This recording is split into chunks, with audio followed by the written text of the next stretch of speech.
Logan is one of our Northwest Leadership College students, and you got to see their faces, but I think it's important that we also get to hear a little bit of their stories, and Logan has a story to tell. We've asked him to share his story with us. So would you please welcome Logan as he shares his story with us?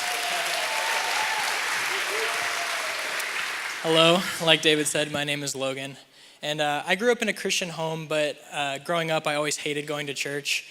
Got to the point where on Saturday nights I would stay the night at a friend's house so I could avoid my parents picking me up in the morning on their way to church on Sunday.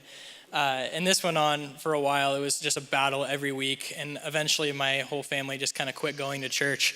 And that went on for a little while, and then around beginning of high school, freshman and sophomore year, they kind of started picking it up again, but at that point I could drive, so I was like, I don't need to go to church with you guys, I'll just go on Wednesday to youth group.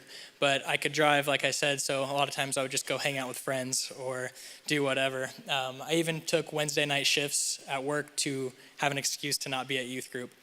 All of my friendships were pretty hostile. It was a lot of putting each other down, making jokes. Everyone always had their guard up all the time. And I didn't realize how harmful that was until I met some friends who were pursuing Jesus and loved people like Jesus loves people.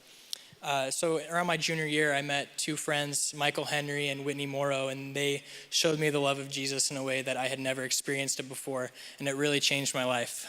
They invited me to youth group and to a dinner before youth group on Wednesdays, and I went to that dinner for the first time.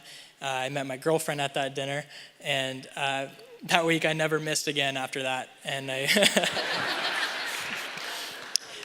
so I went to church, I experienced that love, and I had these friends that I could finally let my guard down in front of and be vulnerable and be real, and it was just amazing. And it's been about 3 years since then, and it's really amazing to see what God can do in 3 short years. And now I'm here at Northwest Leadership College. I get to serve and pursue Jesus, pursue a degree in ministry, and it's just really been amazing to see what God has done in 3 years.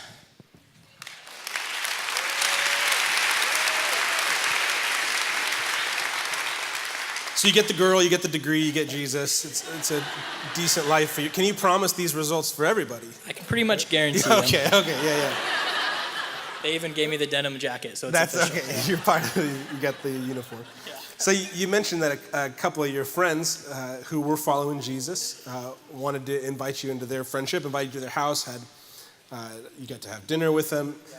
And they essentially helped you find and follow Jesus, disciples making disciples, right? Yeah. And now you've turned around and you've dedicated large portions of your life, really your entire life, to following Jesus and also making disciples as now a disciple yourself. Yeah. Can you tell us a little bit about the things you're doing now as you're serving Jesus? Yeah. So Wednesday nights here we have youth group, like I mentioned. So if you're 7th grade to 12th grade or have kids in that age range, they should be here 7 p.m. And so I'm here on Wednesdays, and I'm a middle school life group leader, so I get to disciple these middle school boys and kind of show them Jesus. And it's really fun because I wasn't where they are at that age. I wasn't at church, so I get to encourage them and say, this is where you should be. This is how you're going to get the most out of your life, is if you're here pursuing Jesus. And then I'm on the worship team, so we do our internships here. So last year, my first year of NWLC, I interned in worship arts, never doing anything musical before then. But it's just really amazing. You get to learn from some really wise people and see how your faith is now, and kind of look ahead, and people can show you where it can be later on. So, yeah. Great. Well, thanks, Logan. Appreciate you. Thank you. Proud of you. Appreciate you sharing with us.